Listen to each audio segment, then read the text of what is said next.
When I discovered my sister-in-law was systematically destroying my marriage, my first reaction wasn't anger. It was relief. Relief that I wasn't losing my mind. Relief that the gaslighting, the whispered conversations that stopped when I entered rooms, the way my own husband had started looking at me like I was a stranger in our home, all of it finally made sense. Monica hadn't just inserted herself into our lives. She had surgically removed me from my own existence, and I had been too trusting, too kind, too naive to see it happening, until I had already lost everything. My name is Helen Foster.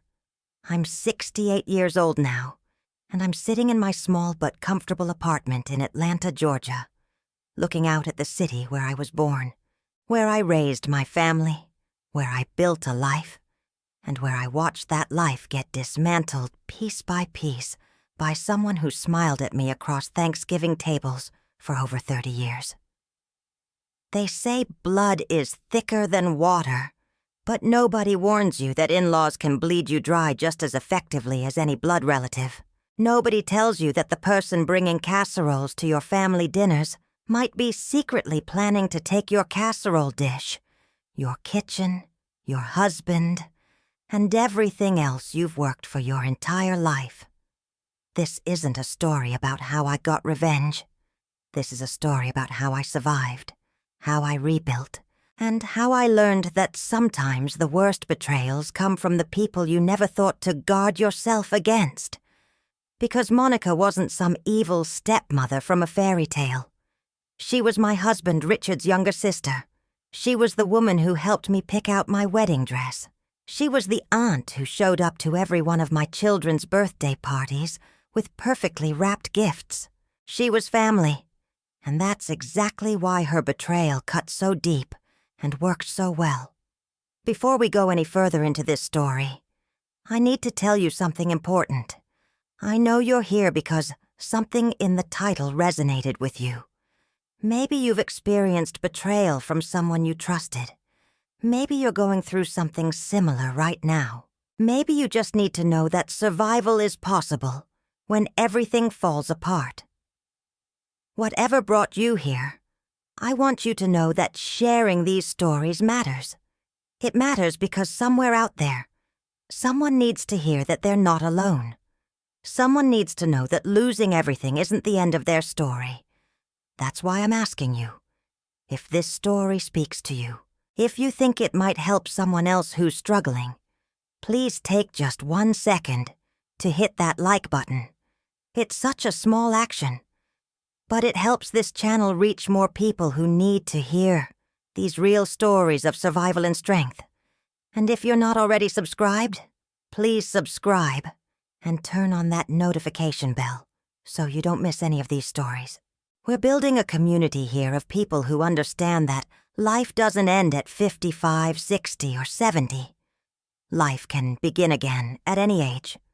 Also, I'd love to hear from you in the comments.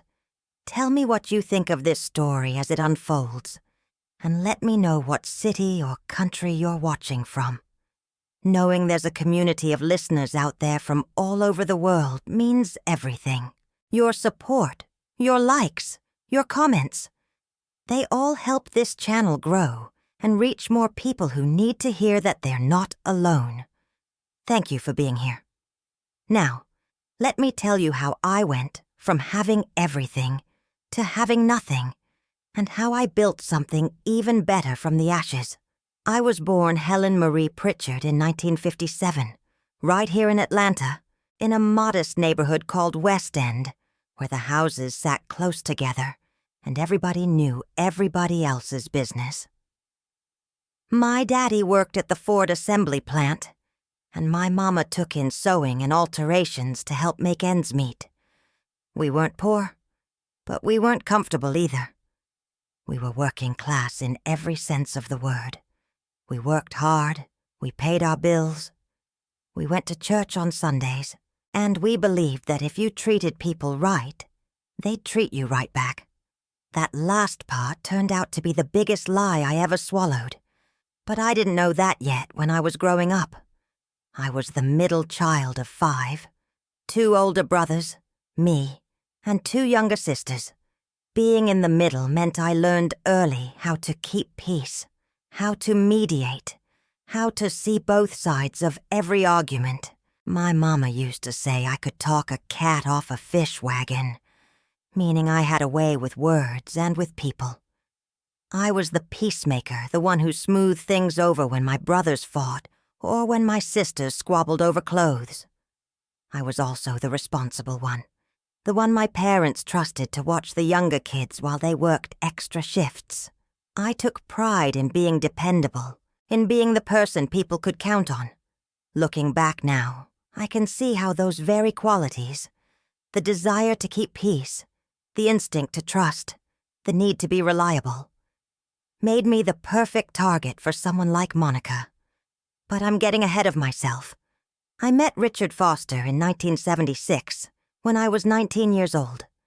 I was working as a receptionist at a dentist's office downtown, and he came in for an appointment with a tooth that had been bothering him for weeks. He was 22, just out of trade school, working as an electrician's apprentice. He had this smile that lit up his whole face, even when half of it was numb from Novocaine, and he asked me out before he even left the office that day. I said yes, even though I usually didn't date patients. There was something about him, something solid and real and uncomplicated. He wasn't trying to be anything other than what he was, and what he was seemed pretty good to me. We dated for 2 years before we got married in 1978. It was a small wedding at my parents' church, nothing fancy. But it was beautiful in its simplicity. My mama made my dress, altering a vintage gown she'd found at an estate sale, until it fit me perfectly. Richard's family came from Macon. His parents, his older brother Thomas, and his younger sister Monica, who was 16 at the time. I remember thinking what a sweet girl she was, how she helped me with my veil before the ceremony and told me I looked like a princess. She had this way of making you feel special, of focusing all her attention on you like you were the most important person in the world. I mistook that for genuine affection. I didn't understand yet that Monica's attention was like a spotlight, intense and flattering, but ultimately just a tool she used to see you better, to study you, to figure out where your weak points were. Richard and I started our married life in a tiny apartment in East Atlanta. We didn't have much. Second-hand furniture, a black and white TV that only got 3 channels clearly, a car that broke down more often than it ran. But we were happy. We were building something together. Richard worked his way up from apprentice to journeyman electrician, and I kept working at the dental office, saving every penny I could. We had dreams of owning our own home, of having children, of building a stable, secure life. And slowly, year by year, we did exactly that. Strategized narrative expansion with character development and contextual depth. I need to continue developing Section 2. I've written about 650 words so far, and I need to reach 500 words total for this section. Let me continue with more about their early married life, the birth of their children, building their life and home. How Monica fit into their lives over the years, the socio-economic context. Setting up the family dynamics I need to be detailed and develop each element fully. Our first child, Sarah, was born in 1980. Our son, Michael, followed in 1983. Those were hard years financially.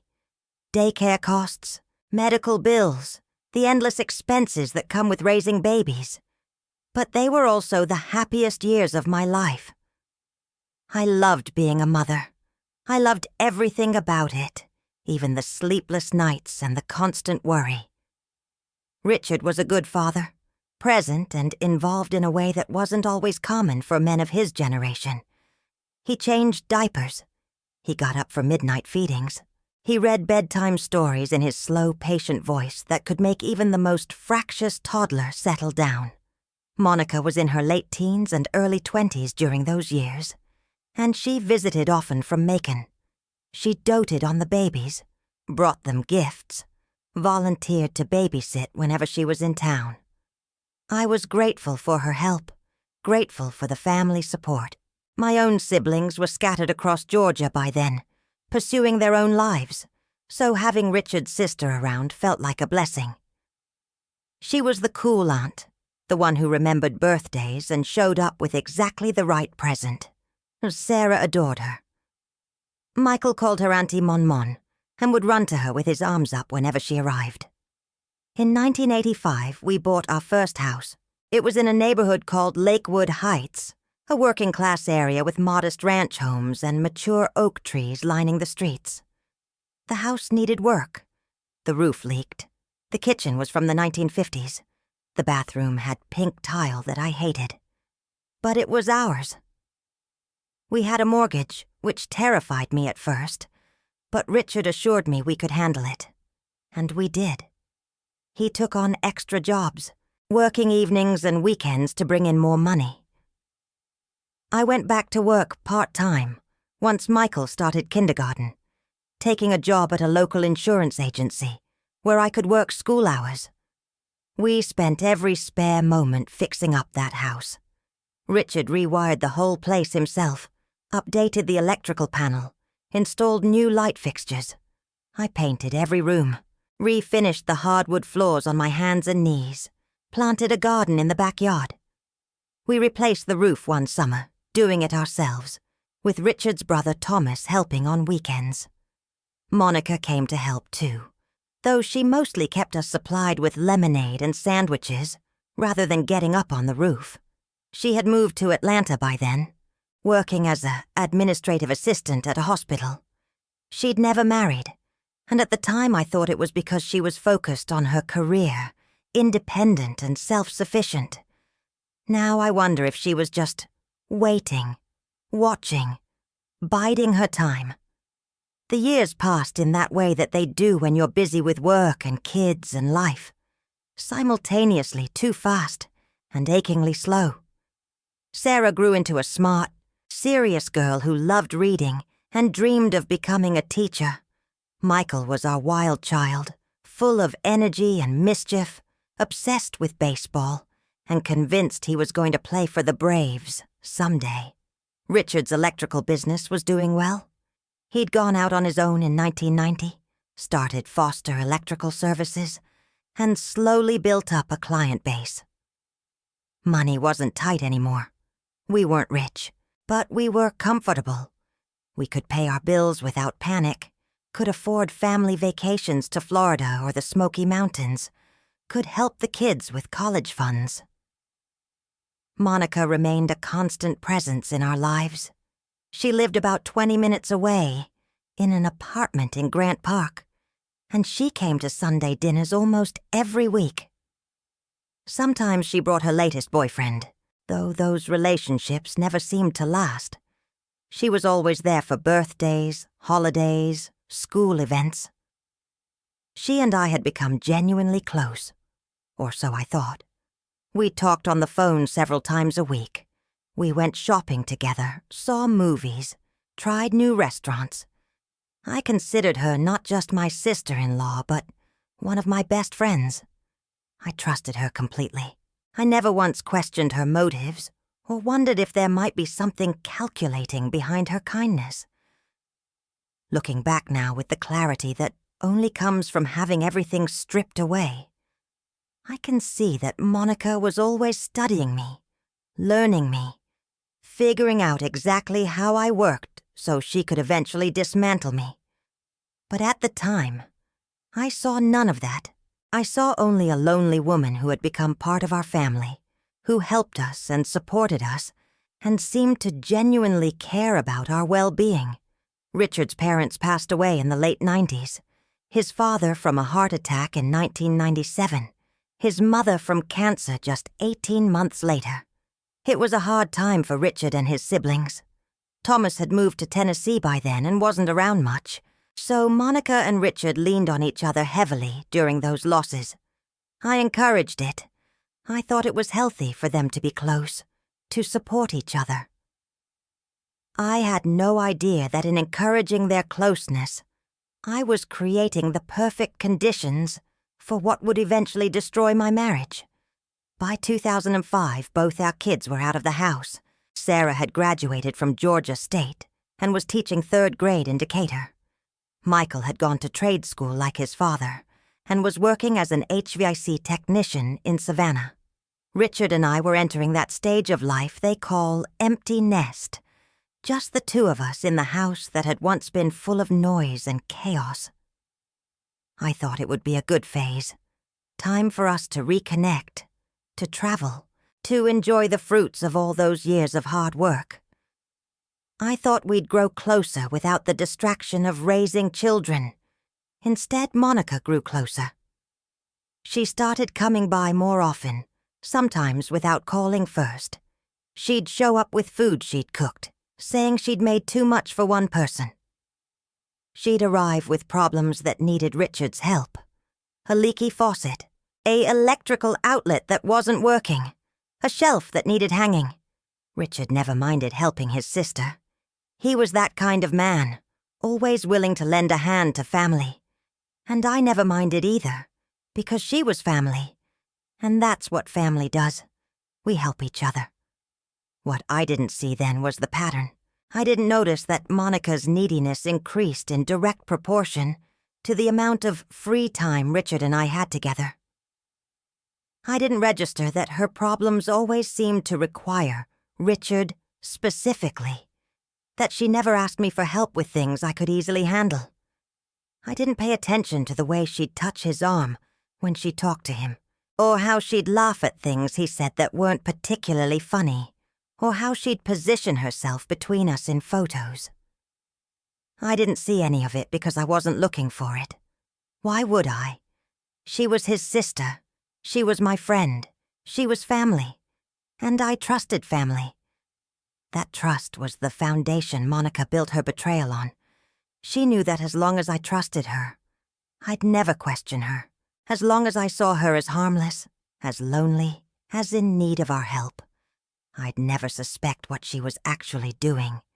And by the time I finally understood what was happening, it was almost too late. Almost. But not quite. Because even Monica, with all her careful planning and manipulation, couldn't account for one thing: my refusal to disappear completely. But I'm still getting ahead of myself. Before I can tell you about the destruction, I need to tell you about the foundation, the solid, happy life Monica systematically undermined. I need to tell you about the warning signs I missed, the red flags I ignored, the moments when some part of me knew something was wrong, but I talked myself out of listening to that instinct, because that's part of how this kind of betrayal works. It doesn't happen all at once. It happens slowly, incrementally, almost invisibly, until one day you wake up and realize you're living in a house you no longer recognize as your own. In 2010, Richard and I had been married for 32 years. We weren't newlyweds anymore, obviously, but we were still good. We still held hands when we walked. We still kissed each other goodbye in the morning and hello at night. We had our routines and our rhythms, the comfortable patterns of a long marriage. On Saturday mornings, I made pancakes, and Richard read the newspaper. On Sunday afternoons, we worked in the garden together. Wednesday nights were date nights. Nothing fancy. Usually just dinner at our favorite Mexican restaurant or a movie at the little independent theater near our house. Our house had become our pride and joy. Over the years, we'd completely transformed it from that run-down ranch we'd bought in 1985. Richard had renovated the kitchen himself in 2003, installing cherry cabinets and granite countertops that I'd picked out from a discount warehouse. We'd added a deck in the backyard where we could sit in the evenings and watch the fireflies come out. We'd finished the basement, creating a rec room with a big TV and comfortable couches where the grandkids could play when they visited. Sarah had given us 2 grandsons by then, and Michael had just gotten engaged. Life felt full and right. Monica was still very much part of our lives. If anything, she'd become even more present after our kids moved out. She'd joke that she was our practice child for this new phase of life, the kid who wouldn't leave home. We'd laugh, and I'd set an extra place at the table without thinking twice about it. She came to our house at least 3 or 4 times a week, sometimes more. The first sign that something wasn't quite right came in February of that year. I remember the date specifically because it was the day after Valentine's Day. Richard had taken me to a nice restaurant the night before, given me a beautiful bracelet with a heart charm. We'd had a lovely evening. The next day was a Sunday, and Monica showed up at our house around noon, as she often did. But this time she wasn't her usual cheerful self. She seemed upset, distracted. She barely touched the lunch I'd made. After we ate, she asked Richard if she could talk to him privately. They went out to the deck, closing the sliding glass door behind them. I could see them through the window as I cleaned up the kitchen. Monica was crying, and Richard had his arm around her shoulders. They talked for over an hour. When they finally came back inside, Monica's eyes were red and puffy, and Richard looked troubled. I asked what was wrong, of course. Monica just shook her head and said it was personal, something she didn't want to talk about.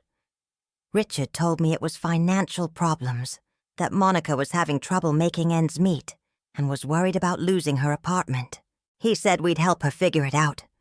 I immediately offered to help too, asking if she needed money, if there was anything I could do. Monica hugged me and said I was so sweet, but that she and Richard had it handled. Looking back, I can see that was the first piece of the puzzle. Monica creating a crisis, making Richard her confidant, excluding me from the solution. At the time, though, I just felt sympathetic. I worried about her all week. I called her several times to check on her, asking if she was okay, if she needed anything. She assured me she was fine, that Richard had helped her work out a plan. She never told me what the plan was. The second sign came in March. Richard started working late more often. He'd always worked hard, but now he was coming home at 8 or 9 at night several times a week, claiming he had a big commercial job that required evening work. I didn't question it. Richard had always been honest with me, and commercial jobs did sometimes require off-hours work. But what struck me as odd was that when I'd call him during these supposed evening jobs, he often didn't answer. He'd call me back an hour or 2 later, apologizing and saying he'd been in a loud area and hadn't heard the phone. One night in late March, I decided to surprise him with dinner at the job site. He'd mentioned he was working at an office building in Buckhead, doing some electrical updates. I made his favorite meal, meatloaf, mashed potatoes, and green beans, packed it in containers, and drove to the address he'd given me. When I got there, the building was dark. There was no sign of any work being done. I called Richard, and he answered on the first ring. I could hear traffic in the background. When I asked where he was, there was a pause. Then he said he'd had to leave the job site to pick up some supplies. He sounded flustered, not like himself. I told him I'd brought dinner, and he said that was sweet but unnecessary, that he'd grab something on the way home. He was there within 20 minutes, and we sat in his truck in the parking lot eating the meal I'd brought. He seemed nervous the whole time, checking his phone repeatedly, not meeting my eyes. I asked him if everything was okay. He said yes, of course. Why wouldn't it be? But something in his tone told me it wasn't yes. Something in his tone told me there was something he wasn't telling me. I pushed down the uneasy feeling in my stomach and told myself I was being paranoid. Richard had never given me any reason not to trust him. We'd been married for over 30 years. People in long marriages sometimes work late. It was normal. It was fine. Except it wasn't fine, and some part of me knew that, even then. The third sign came in April. I went to the bank to deposit some checks and discovered that Our savings account balance was significantly lower than I expected. We'd had almost $40,000 in that account, our emergency fund, built up over years of careful saving. Now it showed just over $15,000. $25,000 had been withdrawn in 3 separate transactions over the past 2 months. I felt my blood run cold as I stared at that bank statement. I drove straight home and confronted Richard as soon as he walked in the door that evening. I asked him about the money. Where had it gone? Why hadn't he told me about withdrawing it? Richard looked genuinely surprised, which confused me. He said he didn't know what I was talking about. I showed him the bank statement, pointing to the withdrawal dates and amounts. His face went pale. Then, after a long moment, he said he'd forgotten to tell me. He'd loaned money to Monica. She'd been in serious financial trouble, facing eviction, and he'd helped her out. He said he'd meant to tell me, but it had slipped his mind. $25,000 had slipped his mind. I couldn't believe what I was hearing. We'd always made financial decisions together. Always. Even when we were young and had nothing, we never spent more than $100 without discussing it first. It was one of our rules, one of the foundations of our partnership. And now he was telling me he'd given his sister $25,000 and forgotten to mention it. We had our first real fight in years that night. I was hurt and angry. Richard was defensive, saying Monica was family, and she'd needed help. I pointed out that I was family too, that I was his wife, that we were supposed to be partners. He said I was right. He should have told me. He was sorry. But he didn't offer to ask Monica for the money back. He didn't suggest that maybe loaning his sister $25,000 without consulting his wife was wrong. He just apologized for not telling me, and then went quiet, shutting down the way he did when he didn't want to argue anymore. I lay awake most of that night, staring at the ceiling, trying to understand what was happening. My husband had never lied to me before. He'd never hidden anything significant from me. And now he'd secretly given away a massive amount of our savings to his sister. Why?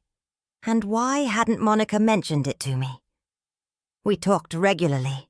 We were supposedly close. Why would she accept that much money from Richard and never say a word to me about it? The questions churned in my mind, but I didn't have answers. And when morning came, I talked myself into letting it go. People make mistakes. Marriages require forgiveness. Richard had apologized.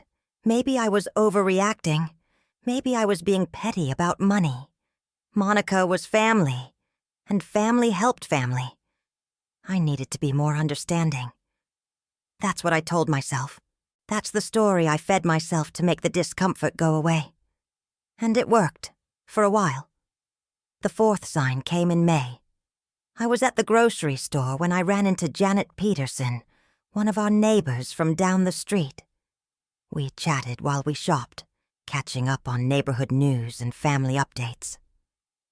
As we were saying goodbye, Janet mentioned in passing that it was nice to see Richard and Monica together so often.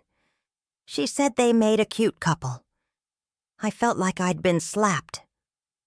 I must have looked shocked because Janet immediately backpedaled, laughing nervously and saying she'd just meant it was nice that Richard was close to his sister.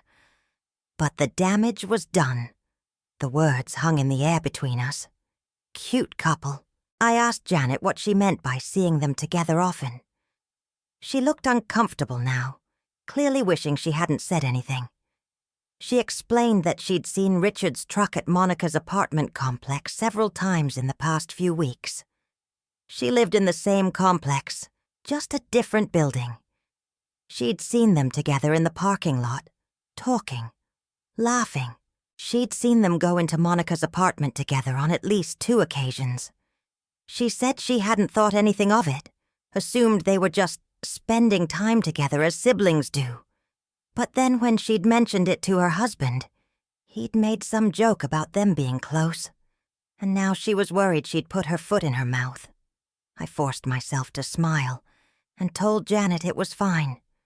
That yes, Richard helped Monica out sometimes with repairs and things around her apartment. Janet looked relieved and quickly changed the subject. We said goodbye, and I finished my shopping in a daze. When I got home, I sat in my car in the driveway for a long time, groceries getting warm in the back seat, trying to process what Janet had told me. Richard at Monica's apartment. Multiple times. He'd never mentioned going to her apartment. When I asked where he'd been on those late evenings, he'd said work. He hadn't said Monica's apartment. I went inside and put the groceries away with hands that shook slightly. I told myself there could be innocent explanations. Maybe Monica had needed help with her apartment and Richard had gone to fix things. Maybe he hadn't mentioned it because it seemed unimportant. Maybe Janet had mistaken someone else for Richard. Maybe. But beneath all those maybes was a harder truth I wasn't ready to face yet. My husband was lying to me, and my sister-in-law was involved. The 5th sign came in June. Richard announced that Monica needed to move out of her apartment because the complex was being sold, and all the tenants had been given notice. He said she was looking for a new place, but was having trouble finding something affordable. Then he suggested something that made my stomach drop. Maybe Monica could stay with us for a while, just until she found something. I didn't want to say no. What kind of person would I be if I refused to help my sister-in-law in her time of need? But everything in me resisted the idea. I thought about those secret withdrawals, those late nights, those visits to her apartment Richard hadn't mentioned. I thought about Janet calling them a cute couple, and I thought about how much Monica had already inserted herself into our lives, how much space she already took up in our marriage. But I said yes, because saying no would have required me to voice all those suspicions I wasn't ready to voice, to accuse my husband and my sister-in-law of something I couldn't quite name yet. So, I said yes. Monica could stay with us temporarily, and I watched Richard's face light up with relief and gratitude, and I wondered why my agreement to let his sister move in made him so happy. Monica moved into our guest room in early July. She said it would only be for a month or two, just until she found the right apartment. She was so grateful, so appreciative. She hugged me and told me I was the best sister-in-law anyone could ask for. She brought me flowers and baked my favorite cookies. She went out of her way to be helpful, cooking dinners and cleaning the house and doing laundry. She was the perfect house guest, and slowly, insidiously, she began to take over my life. The 6th sign came in August. I came home from work one day to find that the living room had been rearranged. The furniture was in completely different positions. When I asked about it, Monica said she and Richard had decided the room had better flow this way. She said it apologetically, explaining that she hadn't meant to overstep. She just thought the new arrangement was better, and Richard had agreed. I looked at Richard, waiting for him to say something, to acknowledge that rearranging our living room without consulting me was inappropriate. But he just shrugged and said it did look better, didn't I think? I said I liked it the way it was before. Monica immediately offered to move it back, saying she didn't want to cause problems. Richard said that seemed like a lot of unnecessary work, that maybe we should just give the new arrangement a try. I felt something shift in that moment, something fundamental about the power dynamic in my own home. My husband had taken his sister's side over mine about the furniture in our living room. It seemed like such a small thing, but it wasn't small. It was huge. It was a sign that Monica's opinion now mattered more than mine in my own house. The 7th sign came in September. I was looking for my favorite sweater, a soft blue cardigan that Richard had bought me for Christmas years ago. I couldn't find it anywhere. After searching my closet, the laundry room and the guest room closet where Sometimes things got put by mistake. I finally asked Monica if she'd seen it. She looked surprised and said no, but later that day I saw her wearing it. When I pointed this out, she laughed and said she'd found it in the donation bag in the garage and had assumed I was getting rid of it. She'd thought it would fit her and had tried it on. She offered to give it back immediately. I hadn't put that sweater in any donation bag. I wore it regularly, but there it was, in the garage, in a bag with other clothes I also hadn't put there. When I looked through the bag, I found several of my favorite things. A scarf my daughter had given me, a pair of jeans that fit perfectly, a t-shirt from a trip Richard and I had taken to Savannah. All things I would never donate. I asked Richard if he'd put these things in the donation bag. He said no.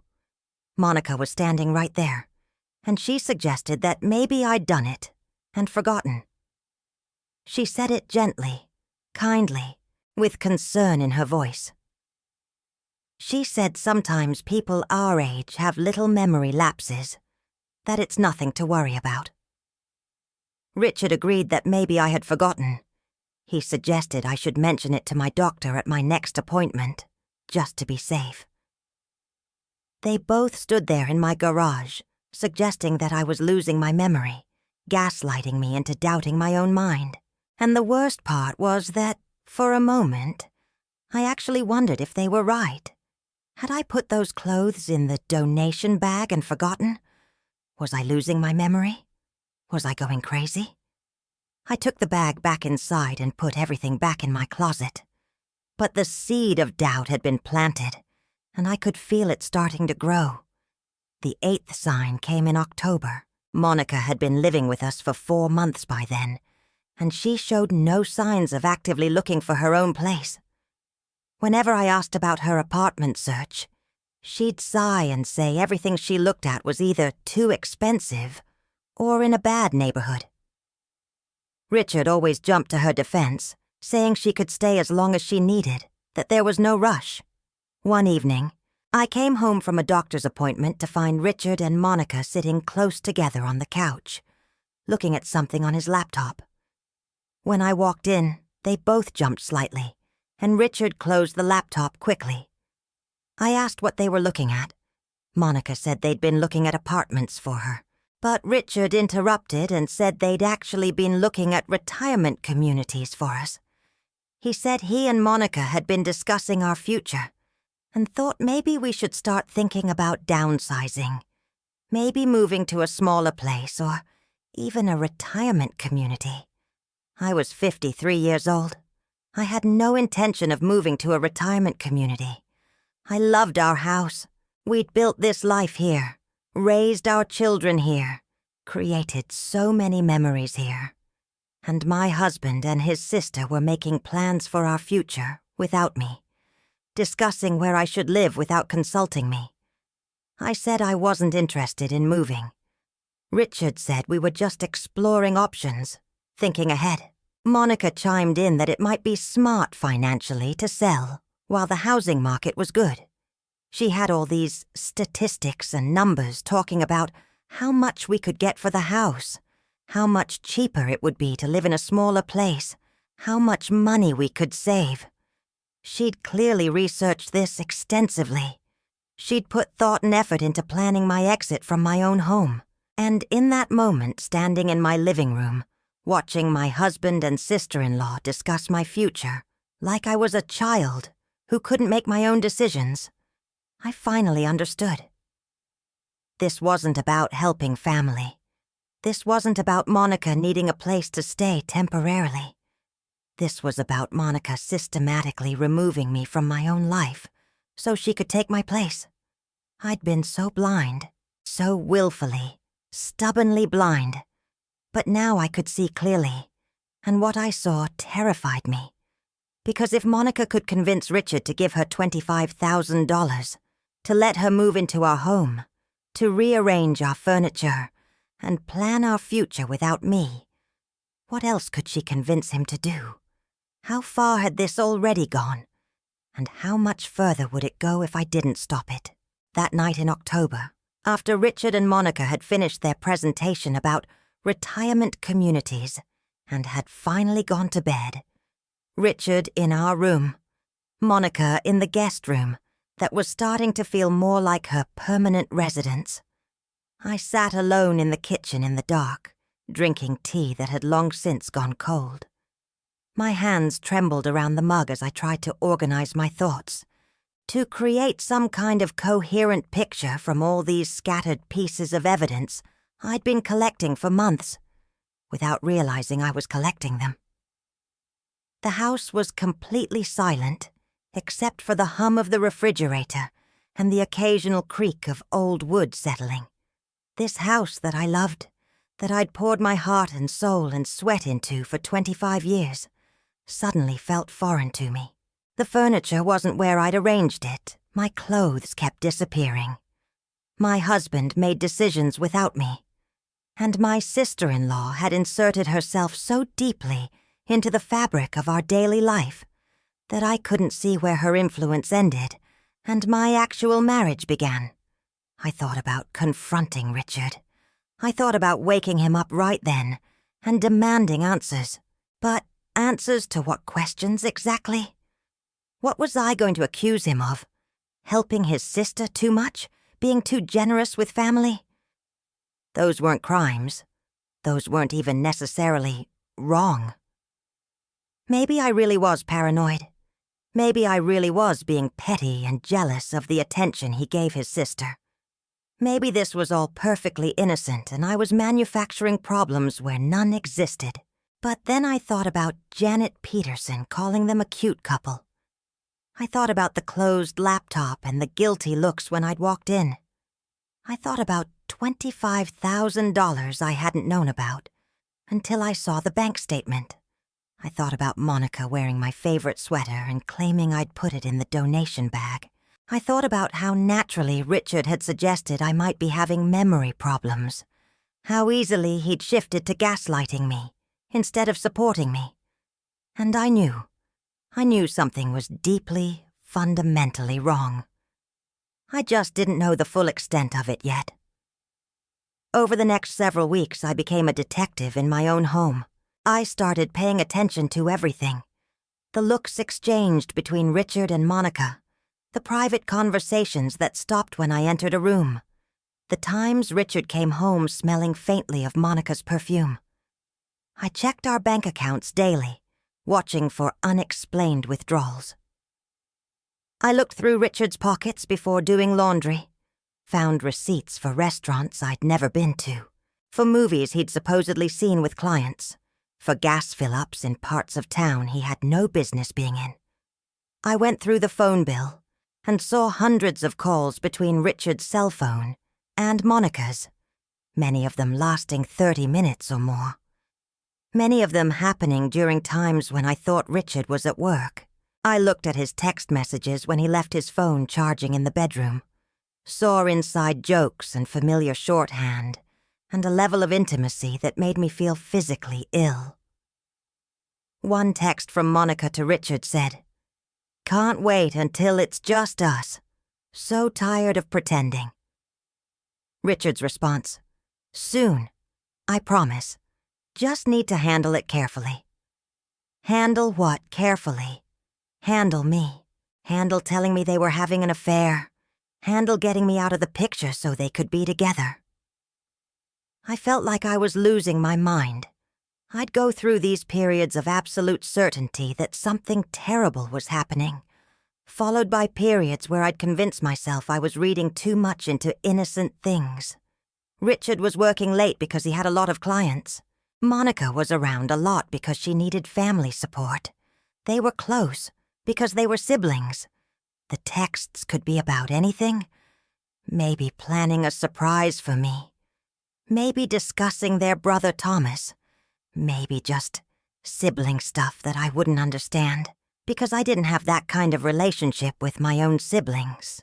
Round and round I went, suspicion and denial, trading places in my mind like dancers switching partners. I couldn't eat. I couldn't sleep. I lost weight. I walked around in a fog of anxiety and confusion. And through it all, Monica was always there, being helpful and sweet and concerned, asking me if I felt okay, if maybe I should see a doctor, if perhaps I was going through menopause and needed hormone replacement therapy. She had an explanation for everything. When I questioned her about being in our house when I wasn't home, she said Richard had given her a key in case of emergencies. When I asked why she needed to be there when neither of us was home, she said she'd been doing chores to help out, cleaning or cooking or doing laundry. When I pointed out that I could do my own laundry, she looked hurt and said she was just trying to be helpful, that she didn't mean to overstep, that she'd stop if I wanted her to. And always, Richard took her side. When I expressed discomfort with Monica having a key, he said she was family, and it was fine. When I said I didn't need her help with housework, he said I should be grateful to have the help instead of being so prickly about it. When I suggested that maybe Monica should find her own place now that she'd been with us for 6 months, he said we had plenty of room, and there was no rush. By December, I felt like a stranger in my own life. Monica had slowly but systematically taken over every aspect of my existence. She planned our meals. She decorated for Christmas, putting up decorations I'd never seen before and boxing up the ornaments our children had made when they were little because they didn't fit the aesthetic she was going for. She rearranged the furniture in our bedroom while I was at work one day, saying she thought the energy flow would be better with the bed against a different wall. She started answering my phone when it rang if she was closer to it than I was. She made appointments for me. Haircuts, doctor's visits, dental cleanings. Without asking me first, saying she was just trying to help me stay organized. She bought me clothes in styles I never wore, saying I needed to update my wardrobe, that I was dressing like an old lady. She'd tell Richard I'd said things I hadn't said, creating conflicts between us that didn't exist until she planted them. And Richard believed her. Every single time he believed her over me. When I'd deny saying something, he'd look at me with concern and say maybe I didn't remember saying it. When I'd protest that I didn't need Monica's help with things, he'd say I was being unreasonable and resistant to change. When I'd cry and say I felt like I was being pushed out of my own life, he'd sigh and say I was being dramatic, that I needed to try harder to get along with his sister, that Monica was trying so hard and I was making everything difficult. The gaslighting was relentless and effective. I started to question everything about myself. Was I being unreasonable? Was I imagining things? Was I so jealous and petty that I couldn't even let my husband help his sister without making it into something ugly? Was there something wrong with me? Christmas that year was the worst holiday of my life. Sarah and Michael came with their families, and they immediately noticed something was off. Sarah pulled me aside and asked if I was okay, said I looked exhausted and seemed stressed. I wanted to tell her everything, to pour out all my suspicions and fears. But I couldn't. What would I say? Your father is spending too much time with his sister? They text each other too much? She's living in our guest room and it makes me uncomfortable. It all sounded so petty and ridiculous when I tried to put it into words. So I lied to my daughter. I told her I was fine, just tired from work. She didn't believe me. I could see it in her eyes. But she didn't push, and I was grateful for that. The day after Christmas, I was in the attic looking for some old photo albums Sarah had asked about. As I was digging through boxes, I found something that stopped me cold. A folder of papers I'd never seen before. Inside were legal documents. A power of attorney form with my signature on it, giving Richard full control over all our accounts and assets. There was a will I didn't remember signing, leaving everything to Richard and specifically stating that he had full discretion over the distribution of assets, with no requirement to leave anything to our children. There were papers relating to our house, refinancing documents I didn't recall signing, forms that gave Richard sole ownership of property that had been in both our names. My signature was on all of them, but I had no memory of signing any of these documents. I sat there on the dusty attic floor, holding these papers in shaking hands, trying to remember. Had I signed these? When? Why?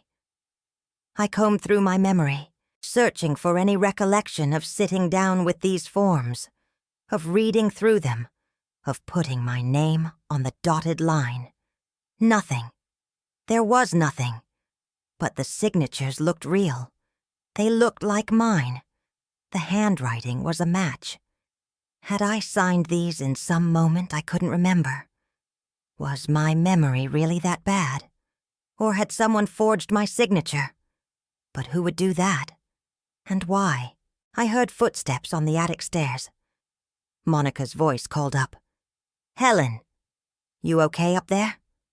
You've been gone a while." I quickly shoved the papers back into the folder, and the folder into the box. "I'm fine," I called down, my voice not quite steady. "Just having trouble finding what I'm looking for." When I came back downstairs, Monica was in the kitchen making dinner. My dinner. In my kitchen, with my pots and pans and ingredients. Richard was sitting at the counter watching her, and they were laughing about something. They looked comfortable together. Natural. Like a couple. Like the couple they apparently wanted to be. That night I couldn't sleep. I lay next to my husband in the bed we'd shared for over 30 years, listening to him breathe, and I felt like I was lying next to a stranger. Who was this man? Was he the Richard I had married? The one who'd been my partner and best friend for decades? Or had Monica somehow transformed him into someone else? Someone who could lie and hide things and choose his sister over his wife? Or, and this was the thought that terrified me most, had I never really known him at all? Had there always been this capacity for betrayal in him, just waiting for the right circumstance to bring it out? Had Monica simply revealed who Richard really was, rather than changing him? I didn't have answers. All I had were questions and suspicions, and a growing sense of dread that something terrible was coming, something I couldn't stop, because I couldn't see the shape of it yet. I was fighting a battle I didn't fully understand, against an enemy who had already infiltrated my home, my marriage, my life. The holiday season dragged on. New Year's came and went. I made resolutions I knew I wouldn't keep about being more positive, more accepting, more willing to share my life with Monica. I tried to convince myself that maybe this was just the new normal, that maybe I needed to adapt to having an extended household, that maybe Monica would eventually find her own place and things would go back to how they used to be. But deep down, I knew better. Deep down, I knew that Monica had no intention of leaving. She'd found exactly what she wanted. A home, a man who would support her, a sister-in-law too polite and too beaten down to fight back. Why would she leave? And Richard had no intention of making her leave. Whether he was in love with her in a romantic sense or whether she'd just manipulated him into this position of dependency and obligation, the result was the same. She was here to stay, and I was the one who would have to leave. The revelation came on a cold January morning. I'd been awake since before dawn, anxiety eating at my stomach like acid. Richard had already left for work. Monica was supposedly still asleep in the guest room. I decided to do something I'd never done before in our entire marriage. I looked through Richard's phone. I found it charging in his truck.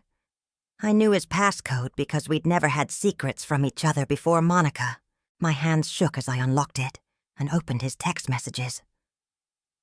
The thread between him and Monica went back months. Hundreds of messages. Thousands, maybe? I scrolled through them. my vision blurring with tears as I read. Can't wait to start our real life together. Just a little longer.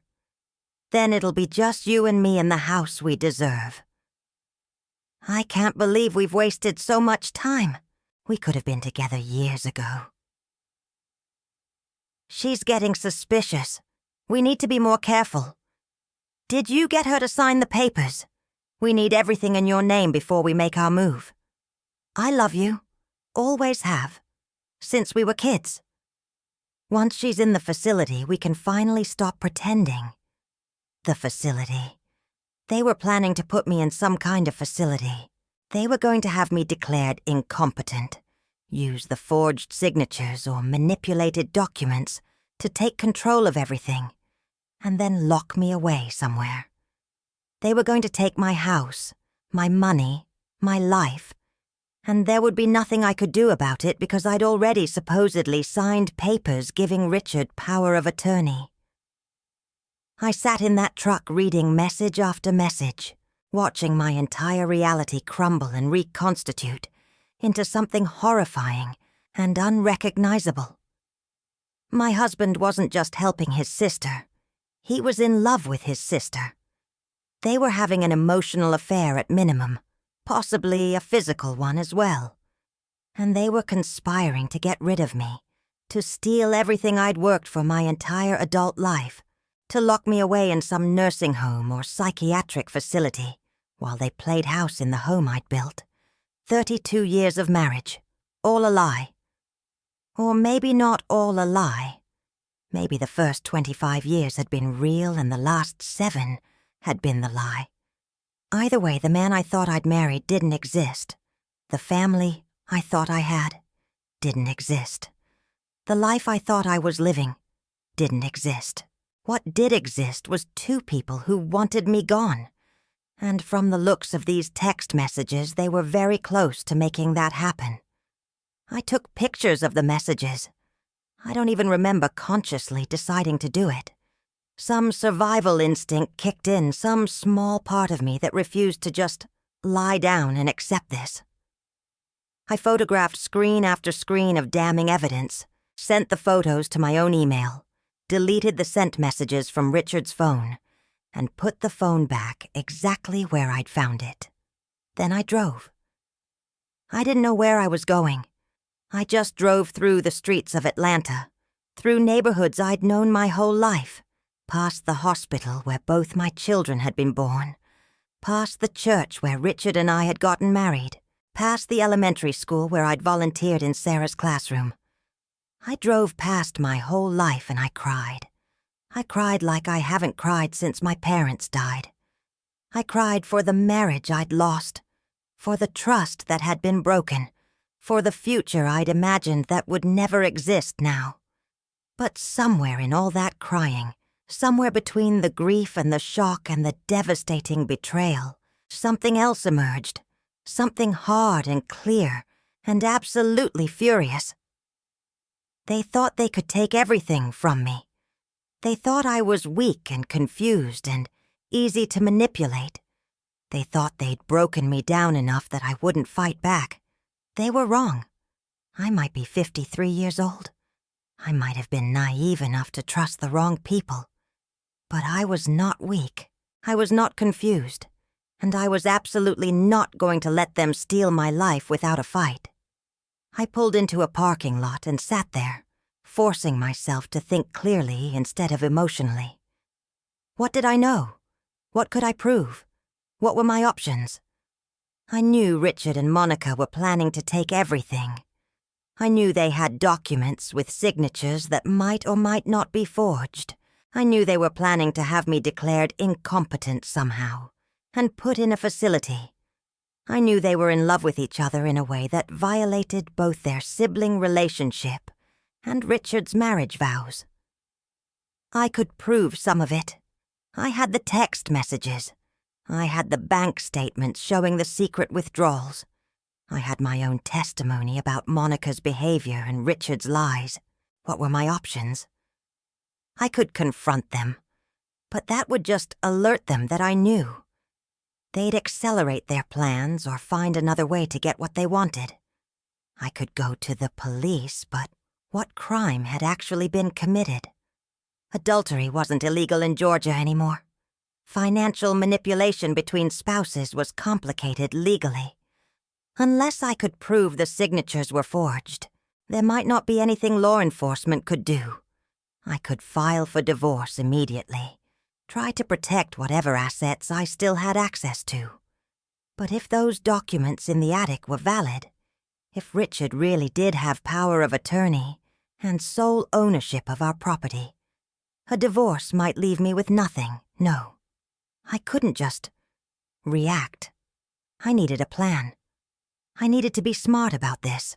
I needed to protect myself legally and financially before I made any moves.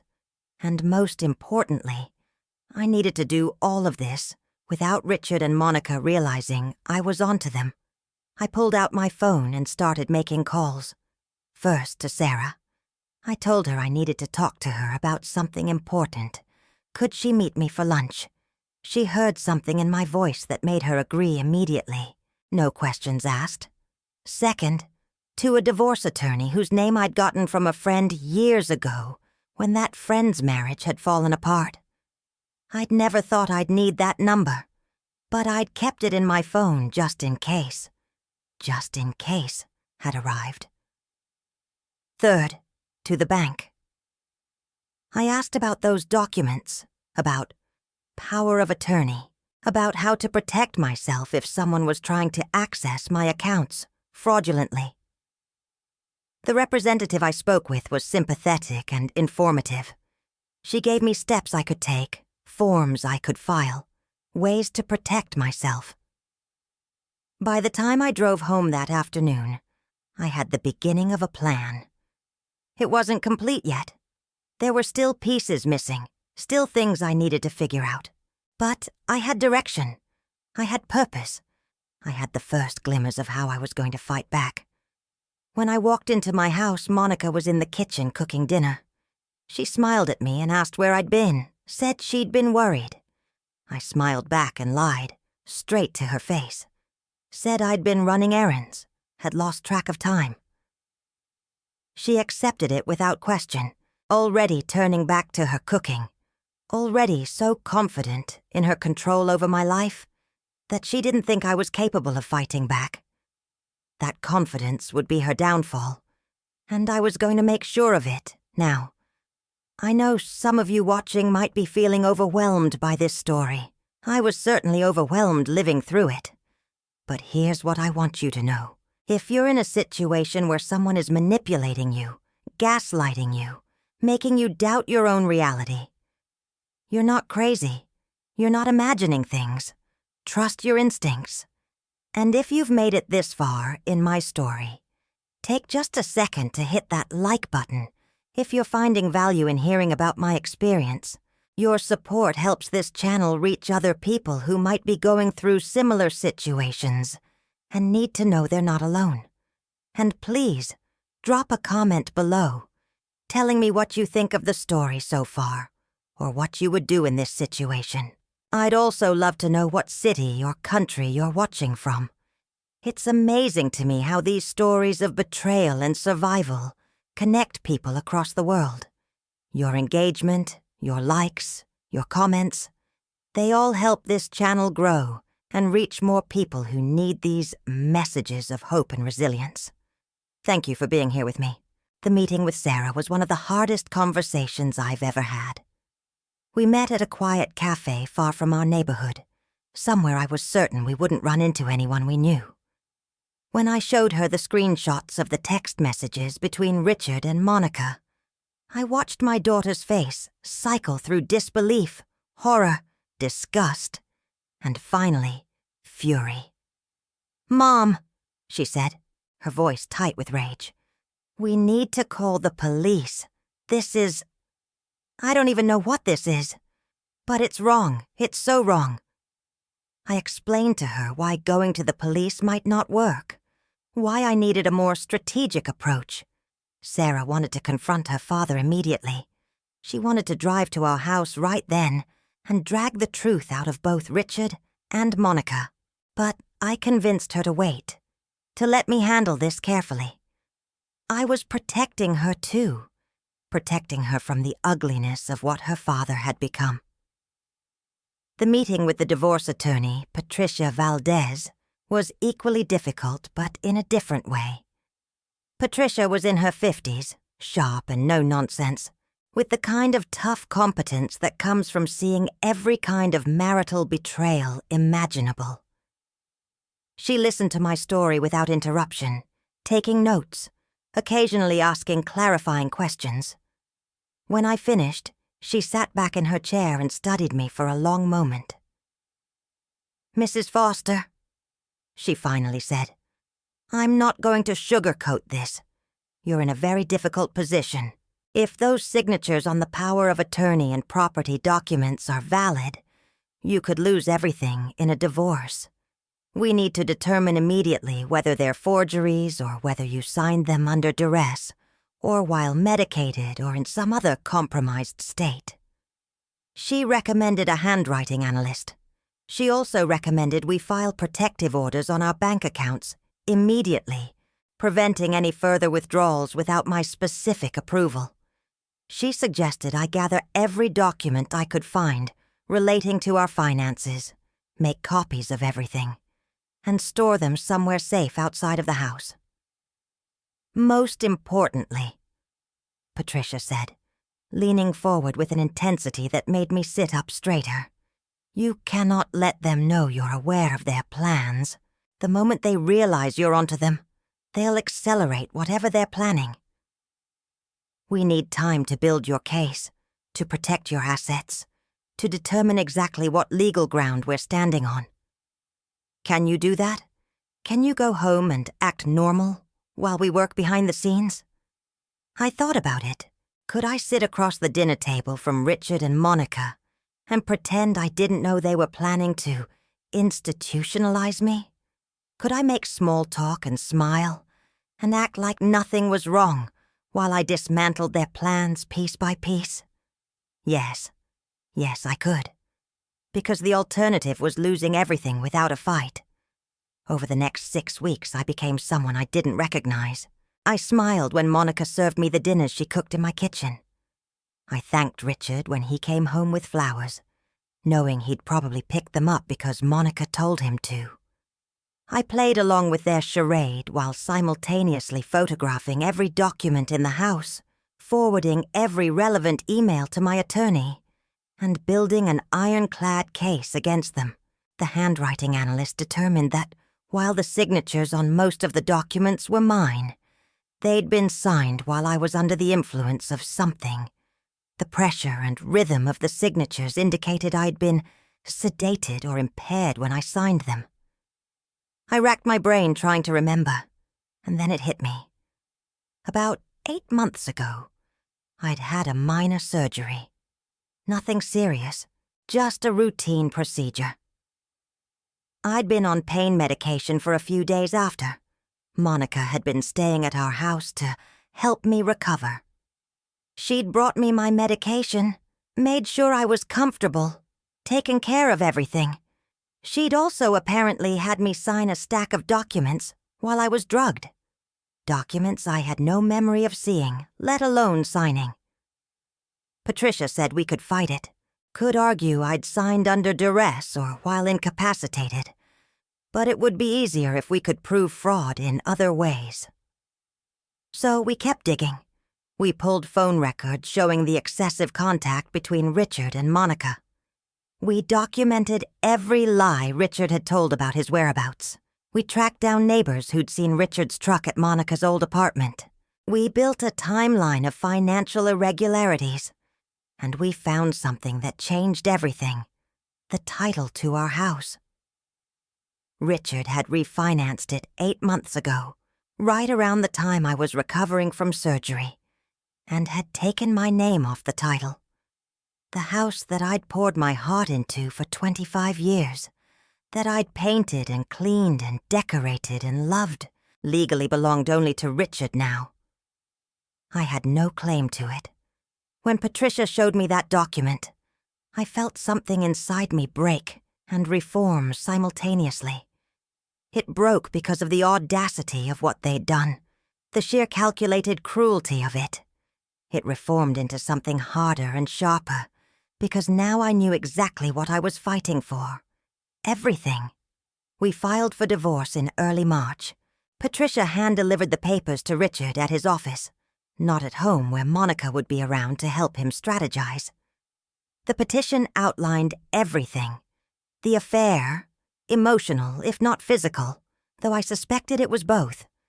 The financial fraud, the manipulation, the documents signed under duress. We demanded a full accounting of all marital assets. We challenged the validity of the power of attorney and property transfers. And we requested immediate temporary orders preventing Richard from accessing any joint accounts or selling any assets. I wasn't home when he got served. I was at Sarah's house with my daughter and my grandsons, surrounded by family who loved me and believed me and supported me. I'd moved half of my clothes and all of my important possessions to Sarah's house over the previous weeks, slowly and carefully, so that when the divorce papers hit, I was already out. Richard called me 17 times that day. I didn't answer. Monica called 14 times. I didn't answer her either. They left voicemails that devolved from confused to angry to desperate. They wanted to know what was going on, where I was, why I was doing this. They wanted to talk, to explain, to work things out. But there was nothing to work out. You can't compromise with people who were planning to institutionalize you. You can't have a rational conversation with people who stole your home out from under you while you were drugged. Sarah wanted me to stay with her permanently, but I knew that would put her in the middle of this mess in a way that wasn't fair to her or her family. So after a week, I moved into a small furnished apartment in Decatur, close enough to my daughter for support, but far enough to have my independence. For the first time in months, I could breathe. I didn't have to watch everything I said or did. I didn't have to pretend I didn't see the looks exchanged between Richard and Monica. I didn't have to sleep next to a man who was actively plotting my destruction. I was alone, but I was safe, and I was free to fight back with everything I had. The divorce proceedings were brutal.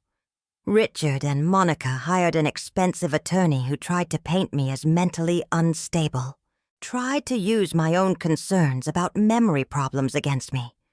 They claimed I was paranoid and delusional.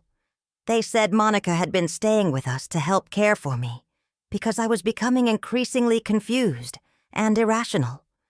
They presented the power of attorney documents as evidence that I'd recognized my own mental decline and had wisely given Richard control. It was a brilliant strategy. It was also complete fiction. Patricia tore it apart. She presented the text messages showing their planning, their conspiracy, their admission that they were trying to manipulate me into a facility. She brought in the handwriting analyst who testified about the signs of impairment in my signatures.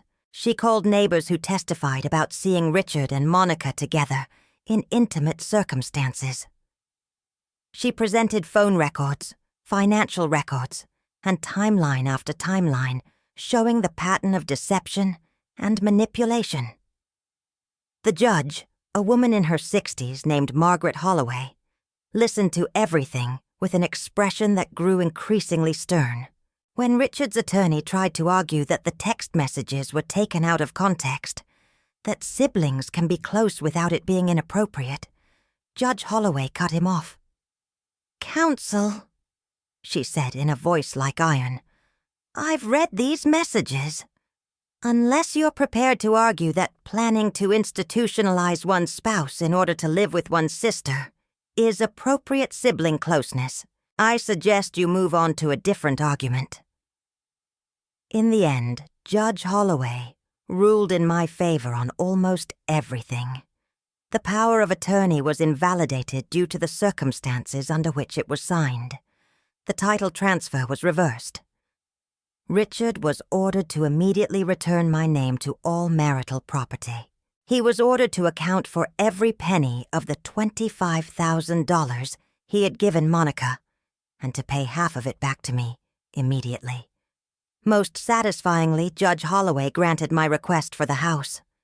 She said that given Richard's attempt to fraudulently transfer the title, and given Monica's presence in the home, making it unsafe for me, the house would be awarded to me as part of the divorce settlement, with Richard given 90 days to vacate.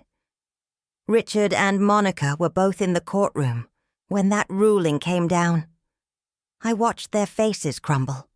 I watched them realize they'd lost. I watched Monica reach for Richard's hand, and I watched him pull away from her, finally seeing her for what she really was now, that the fantasy was shattered. I felt no pity. I felt no sadness. I felt only the clean, clear satisfaction of justice served. The 90 days Richard had to vacate the house were tense. He and Monica moved out within 2 weeks, unable to bear living in a place that no longer belonged to them, that would never be the love nest they had imagined. They took the furniture Monica had bought, the decorations she'd put up, the things that had made my house feel foreign to me for so long. They left behind the bones of the home I had created, the foundation I could build on again. As part of the divorce settlement, Richard had to pay me substantial alimony.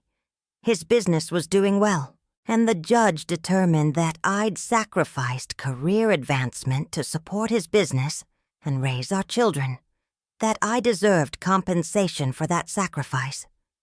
He also had to split his retirement accounts and pay me back for the marital assets he'd stolen. When everything was divided up, I walked away from that 32-year marriage with my house, enough money to live comfortably, and my dignity intact. Richard walked away with his sister, and the knowledge that he'd destroyed his family for a relationship that was based on manipulation and lies. I heard later that Richard and Monica did try to build a life together. They moved to Florida, tried to start fresh somewhere no one knew their history. But relationships built on betrayal rarely last. Within 2 years, they'd split up. Monica moved back to Georgia, but not to Atlanta. Richard stayed in Florida. Last I heard, he was living alone, estranged from both our children, working a job that paid less than his business had, barely getting by. I should probably feel bad about that, but I don't. He made his choices. He chose to believe his sister over his wife. He chose to lie and steal and manipulate. He chose to participate in a plan that would have left me institutionalized and penniless. Those were his choices, and he has to live with the consequences. As for Monica, I heard she tried to reach out to Sarah a few times, wanting to rebuild a relationship with her niece. Sarah blocked her number. Michael won't speak to her either. She destroyed not just my marriage, but any relationship she might have had with our children and grandchildren. She traded temporary comfort and her fantasy of living in my house with my husband for permanent isolation from her family. That seems like a fair trade to me. The first few months after the divorce was finalized were strange. I was 62 years old, living alone for the first time in my life. I'd gone from my parents' house to the apartment I shared with Richard before we got married, to our married life together.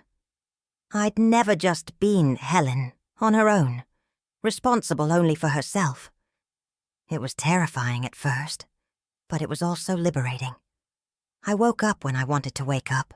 I ate what I wanted to eat. I watched what I wanted to watch on TV. I decorated my house exactly how I liked it, with no one rearranging my furniture or boxing up my treasured ornaments. I planted a garden full of flowers I loved, but Richard had always said were too fussy. I painted the bedroom a soft lavender color that Monica would have hated. I made the house mine again, erasing every trace of their presence. Sarah and Michael were incredible during this time. They checked on me constantly, invited me to family dinners, made sure I knew I was loved and valued. My grandchildren, Sarah's boys were 8 and 6 by then, and Michael had gotten married and had a baby daughter, filled my life with joy and laughter. I became the grandmother who always had time, who spoiled them appropriately, who made cookies and told stories and showed up to every soccer game and school play. I also went back to school. At 62 years old, I enrolled in community college and started taking business classes. I'd always been good with numbers, organized and detail-oriented. I thought maybe I could do bookkeeping or accounting, turn those skills into a small business of my own. The classes were hard. My brain didn't absorb information the way it had when I was young. But I loved the challenge. I loved learning again. I loved having a goal that had nothing to do with anyone else. I made new friends in my classes, women around my age who were also rebuilding their lives for various reasons. We formed a study group that turned into a support group that turned into genuine friendships. We'd meet for coffee and complain about our homework and share our stories of survival. These women understood what it meant to start over in your 60s. They understood the fear and the courage it took to build a new life from scratch. One of these women, Patricia, not my attorney, different Patricia, became especially close to me. She'd left an abusive marriage in her late 50s and had spent the last 5 years rebuilding her life from nothing. She was strong and funny and absolutely refused to take crap from anyone. She taught me how to change the oil in my car, how to fix a leaky faucet, how to do all the things I'd relied on Richard for. She taught me independence in the most practical ways. Through Patricia, I joined a hiking group for women over 50. Every Saturday morning, we'd meet at different trails around Georgia and spend a few hours walking through. Nature, talking, laughing, supporting each other. I got into the best shape of my life. I lost the weight I'd gained during the stressful final years of my marriage. I felt strong and capable in my body, in a way I never had before. I also started volunteering at a local women's shelter, helping other women who were escaping abusive or manipulative relationships. I'd answer phones, sort donations, sometimes just sit and listen to their stories. I'd tell them mine when it seemed like it would help. I'd watch recognition dawn in their eyes when I described the gaslighting, the financial manipulation, the systematic erosion of self-trust. I'd see them realize they weren't crazy, weren't imagining things, weren't at fault for being victimized by someone they loved. Those conversations, those connections with other survivors, healed something in me that I hadn't even realized was broken. Every time I helped another woman see clearly through the fog of manipulation, I helped myself too. Every time I watched someone find the courage to leave, to fight back, to reclaim their life, I celebrated my own survival all over again. About 3 years after my divorce, I started my own bookkeeping business. It was small at first, just a few clients, mostly small businesses and individuals who needed help with their taxes and financial organization. But word spread. People appreciated my attention to detail, my honesty, my fair prices. The business grew. Within 2 years, I was making more money than I'd ever made working for someone else. I was my own boss, setting my own hours, choosing my own clients, building something that was entirely mine. I named the business Foster Financial Services, keeping the name I'd had for 32 years even though the man who'd given it to me had betrayed everything it was supposed to stand for. Some people asked why I didn't change it, didn't go back to my maiden name of Pritchard. But Foster was the name my children had, the name my grandchildren had. It was the name I'd built my new life under. The name didn't belong to Richard anymore. It belonged to me, to the life I'd created from the ashes of his betrayal. I also went to therapy. I'd resisted it at first, thinking I was handling everything fine on my own, But Sarah gently suggested that talking to someone might help process the trauma of what had happened. She was right. My therapist, Dr. Chen, helped me understand that what Richard and Monica had done was a form of abuse. She helped me recognize the patterns of gaslighting and manipulation for what they were. She helped me process my anger and grief and betrayal in healthy ways. Through therapy, I learned that I'd spent most of my marriage being the peacemaker, the one who smoothed things over and avoided conflict. I'd been so focused on keeping everyone happy that I'd ignored my own needs and instincts. I'd been trained since childhood to be accommodating and sweet, to put others first, to not make waves. Those qualities had made me vulnerable to someone like Monica, who recognized them as weaknesses she could exploit. Dr. Chen taught me how to set boundaries, how to say no without guilt, how to trust my own perceptions instead of deferring to others. She taught me that being kind didn't mean being a doormat, that having good manners didn't mean accepting unacceptable behavior. She taught me that I could be both gentle and strong, both generous and self-protective. These lessons transformed not just how I dealt with the past, but how I approached the future. I started speaking up when something bothered me, instead of swallowing my discomfort. I started trusting my instincts when someone or something felt off. I started valuing my own needs as highly as I valued everyone else's. The old Helen would have felt guilty about taking up space, about asking for what she needed, about putting herself first sometimes. The new Helen understood that self-care wasn't selfish, that protecting yourself wasn't mean, that you couldn't pour from an empty cup. The new Helen was someone I liked a lot more than the old one. By the time I turned 68, the age I am now, telling you this story, I barely recognized the woman I had been during those final years of my marriage. That woman had been afraid and confused and diminished. This woman was confident and clear-eyed and whole. That woman had been living half a life, sharing space that should have been hers with people who wanted to erase her. This woman was living fully, on her own terms, answerable to no one but herself. I still have hard days. Betrayal like that leaves scars, and sometimes they ache. Sometimes I'll see an older couple holding hands in the grocery store, and I'll feel a pang of grief for what I thought I had, and lost. Sometimes I'll wonder what my life would have looked like if Richard had been the man I thought he was. If we'd grown old together the way we'd planned. But then I look around at the life I've actually built, the business I created, the friendships I've made, the strength I've discovered, the peace I've found, and I realize that this life is better than the one I lost. This life is real. This life is mine. This life belongs to a woman who knows her worth and won't settle for less than she deserves. Would I rather have never been betrayed in the first place? Of course. Would I rather have had a husband who loved me and a sister-in-law who was genuinely kind? Absolutely. But I can't change what happened. I can only control how I respond to it. And I chose to respond by refusing to let their betrayal define the rest of my story. They took a lot from me.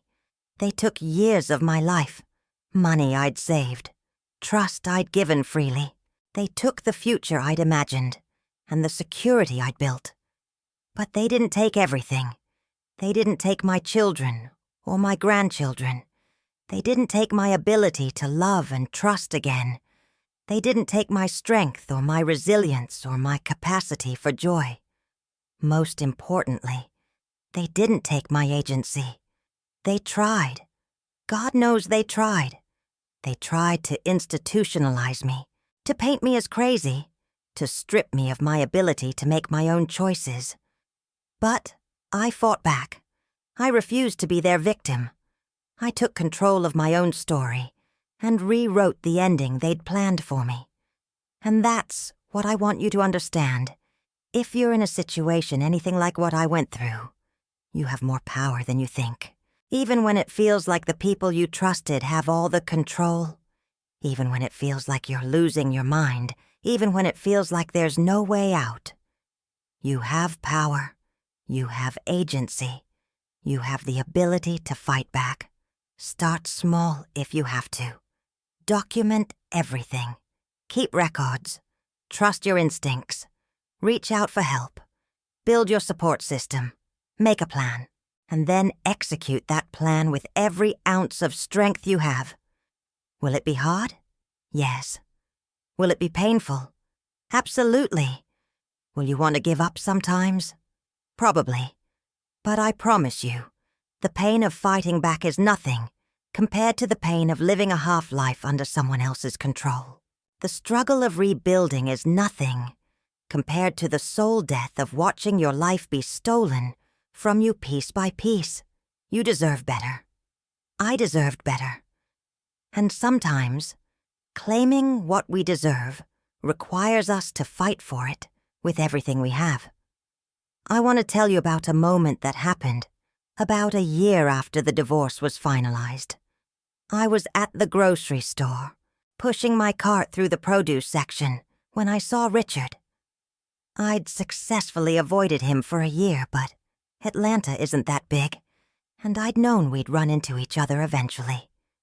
He looked older, smaller somehow. The confident man I'd married had been replaced by someone who seemed diminished, uncertain.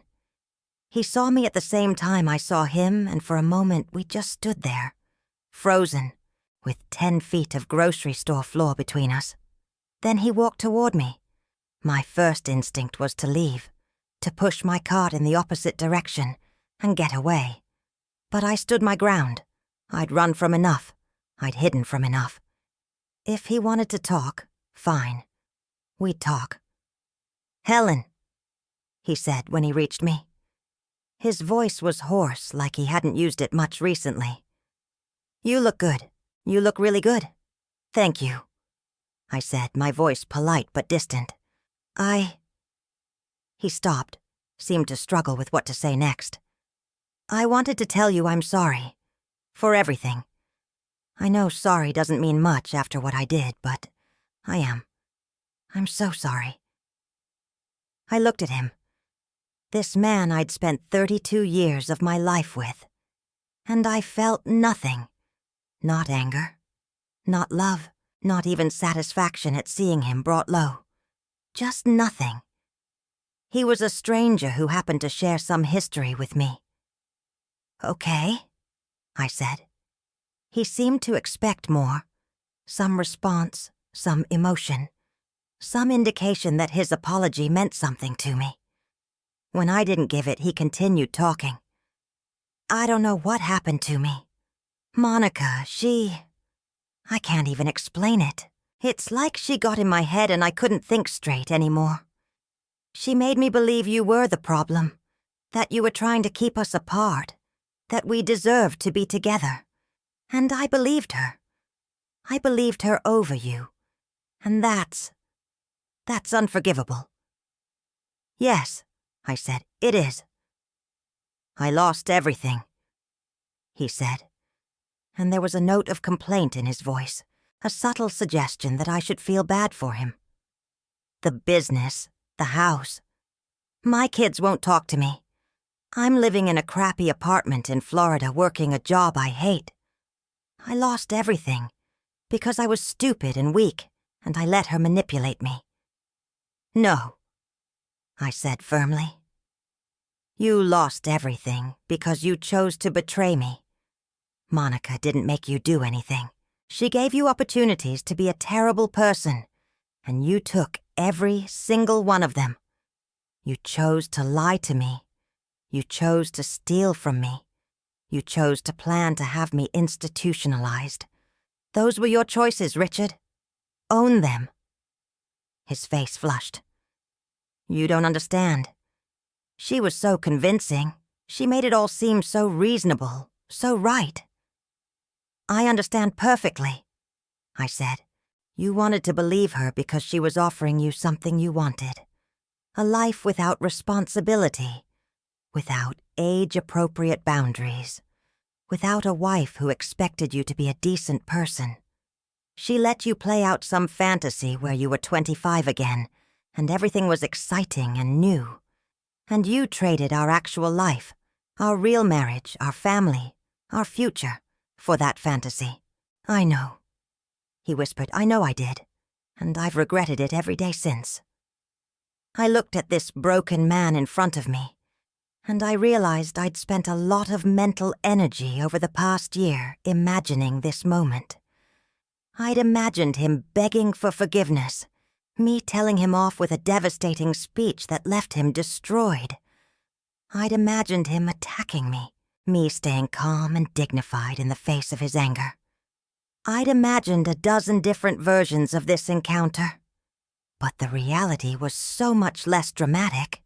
He was just a sad, middle-aged man who'd made catastrophically bad choices and was now living with the consequences. And I was just a woman who'd survived his choices and built a better life without him. I hope you've learned from this, I said finally. I hope you've gotten therapy and figured out how Monica was able to manipulate you so thoroughly. I hope you've taken responsibility for your part in all of it. I hope you've become a better person. But Richard, I need you to understand something. I don't care. I don't care if you're sorry. I don't care if you've learned your lesson. I don't care if you're suffering or struggling or full of regret. You stopped being my problem the day the divorce was finalized. I just thought, I hoped maybe someday we could at least be civil, for the kids' sake. We are civil, I said. This conversation is civil, but if you're hoping for more than that, for friendship or forgiveness or some kind of reconciliation, you're going to be disappointed. You did unforgivable things, Richard. The fact that you regret them now doesn't make them forgivable. He nodded slowly, understanding finally reaching his eyes. Can I ask you something? You can ask. Are you happy? In your new life, are you happy? I thought about my little house that was all mine, decorated exactly how I liked it. I thought about my business that was growing and successful. I thought about my friends and my family and my Saturday morning hikes and my volunteer work. I thought about the woman I'd become since leaving him, stronger, clearer, more fully myself than I'd ever been. Yes, I said simply. I'm very happy. Something crumpled in his face. Maybe he'd been hoping I was miserable, that I'd needed him, that leaving him had been a mistake I regretted. Maybe my happiness was harder for him to bear than my anger would have been. That's good, he said. But his voice said it wasn't good at all. I'm glad you're happy. Goodbye, Richard, I said, and pushed my cart past him, continuing my shopping like our conversation had been nothing more significant than commenting on the weather. I didn't look back to see if he was watching me go. It didn't matter. He didn't matter. That chapter of my life was closed, and I was writing new ones now, ones where I was the protagonist, not the victim. That encounter taught me something important. Closure doesn't always look the way we expect it to. I'd thought I'd needed Richard to understand what he'd done, to truly grasp the magnitude of his betrayal, to suffer in proportion to the pain he'd caused. But standing in that grocery store, watching him struggle with his regret and his loss, I realized I didn't need any of that. His suffering didn't heal me. His apologies didn't change the past. His regret didn't give me back the years he'd stolen. The only thing that healed me was the life I'd built without him. The only thing that mattered was my own journey forward, not his journey backward through his mistakes. I finished my shopping, went home to my peaceful house, and made myself a nice dinner. I ate it on my deck, watching the sunset, surrounded by the garden I'd planted and the life I'd created, and I felt profoundly, completely content. That's what revenge really looks like, I think. Not destroying the person who hurt you. Not making them suffer the way they made you suffer. Real revenge is living well despite what they did. Real revenge is refusing to let their betrayal diminish you. Real revenge is being happy when they expected you to be broken. Richard thought he and Monica had destroyed me. They thought they'd taken everything I had and left me with nothing. And for a little while it probably looked that way from the outside. I lost my marriage, my home, my financial security, my trust in the people closest to me. But I didn't lose me. I found me. The real me, the strong me, the me that had been hiding under years of people-pleasing and peacekeeping and putting everyone else first. Richard and Monica didn't destroy me. They accidentally freed me. Now, before I finish this story, I want to take a moment to thank you for sticking with me through this entire journey. If you've made it this far, you've heard my whole story. The betrayal, the fight, the survival, the rebuilding. That means something to me. These stories aren't easy to share, and they're not always easy to hear. But they're important. They're important because they remind us that we're not alone, that survival is possible, that we have more strength than we realize. If my story resonated with you, if it helped you in any way, I'd be so grateful if you'd hit that like button and subscribe to this channel if you haven't already. These actions might seem small, but they help this channel reach more people who need to hear messages of hope and resilience. Drop a comment below and let me know what you thought of this story, or share where you're watching from around the world. It means everything to know there's a community of people out there who understand these struggles and support each other through them. And if you're going through something similar right now, if someone in your life is gaslighting you, or manipulating you, or making you doubt your own reality, please hear me. You're not crazy. You're not imagining things. Trust yourself. Document everything. Reach out for help. And know that it's possible to survive and even thrive after betrayal. I'm living proof of that. Your support through likes, comments, and subscriptions helps this channel grow and reach more people who need these messages. Thank you for being here. Thank you for listening. Thank you for being part of this community.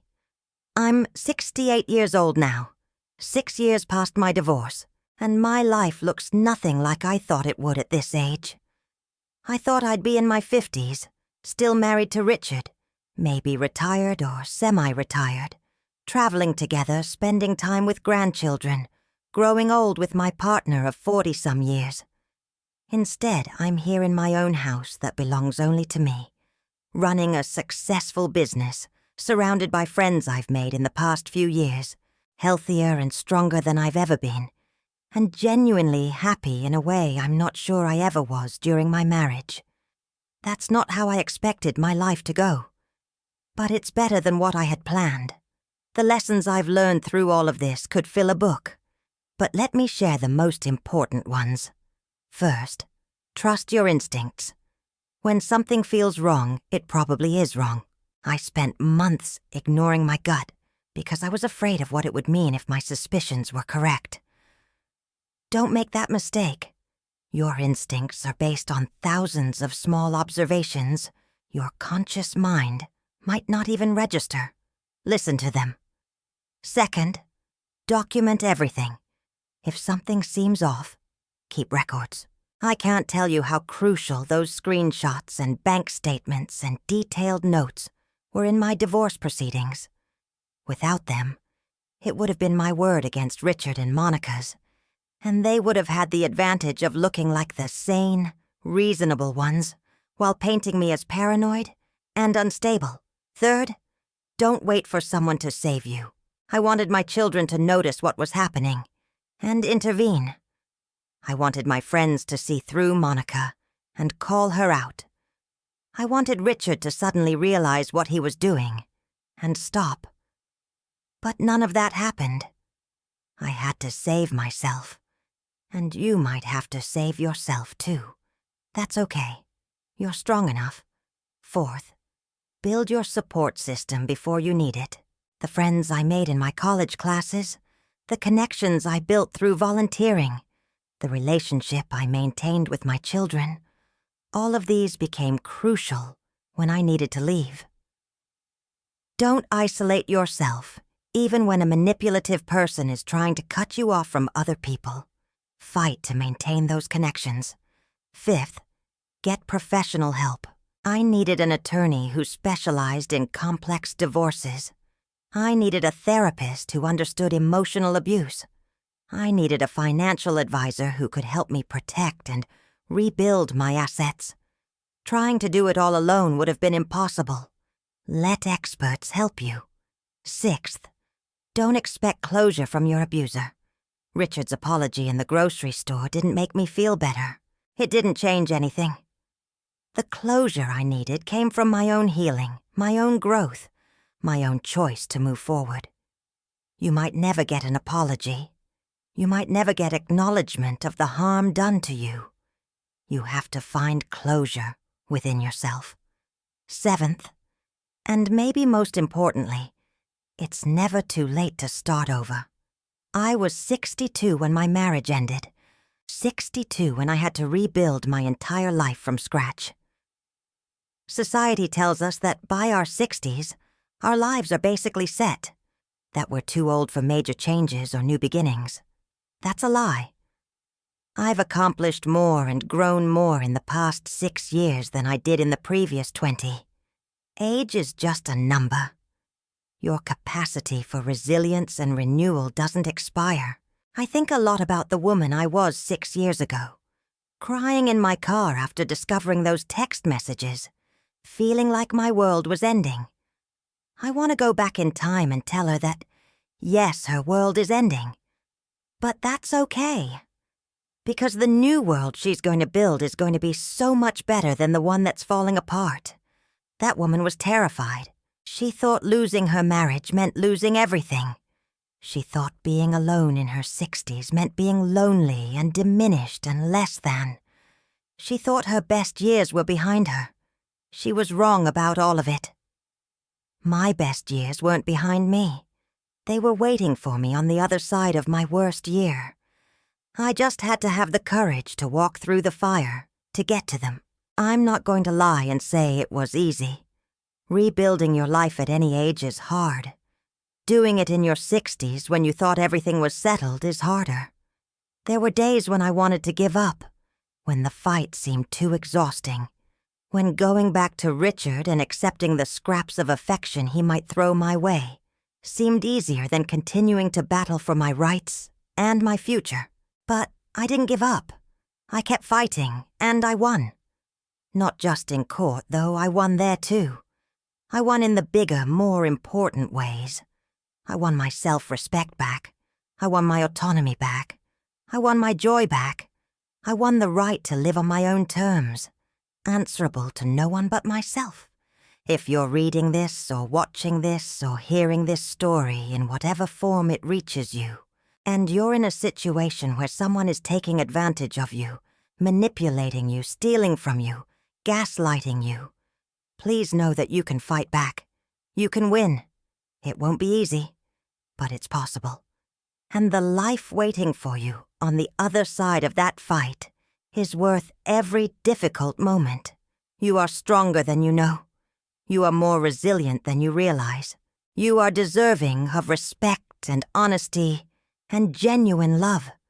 And if the people around you can't provide those things, you have the power to remove them from your life and build something better. I did it. Thousands of other women have done it. And if we can do it, so can you. The story I've told you today isn't just about betrayal and divorce and family dysfunction. It's about reclaiming your power when someone tries to take it. It's about refusing to accept someone else's vision of who you should be. It's about the kind of strength that emerges when you're pushed to your absolute limit and discover you can go further than you ever imagined. Monica thought she could take my life. Richard thought he could discard me like I was disposable. They thought I was weak and pliable and easy to manipulate. They miscalculated badly. I'm not that woman anymore. I'm not the woman who would let someone rearrange her furniture without protest. I'm not the woman who would accept vague explanations and obvious lies. I'm not the woman who would prioritize keeping the peace over protecting herself. I'm the woman who fought back. I'm the woman who took control. I'm the woman who refused to be disappeared from her own life. I'm the woman who rebuilt from ashes and created something beautiful. And 6 years later, living in my house, running my business, surrounded by people who genuinely love and respect me, I can honestly say I'm glad it happened. Not glad for the pain or the betrayal or the difficulty, but glad that I was forced to discover who I really am when I'm not performing the role everyone else expected me to play. I'm Helen Foster. I'm 68 years old. I survived my sister-in-law and husband trying to steal my life. And I'm here to tell you that not only can you survive this kind of betrayal, you can thrive after it. It's never too late. You're never too old. You're never too broken. There's always a way forward, even when you can't see it yet. You've just got to trust yourself, gather your strength, and start fighting back. And I promise you, the woman you'll become through that fight is going to be absolutely worth it. Thank you for listening to my story. I hope it helps you in whatever battle you're facing. You're not alone.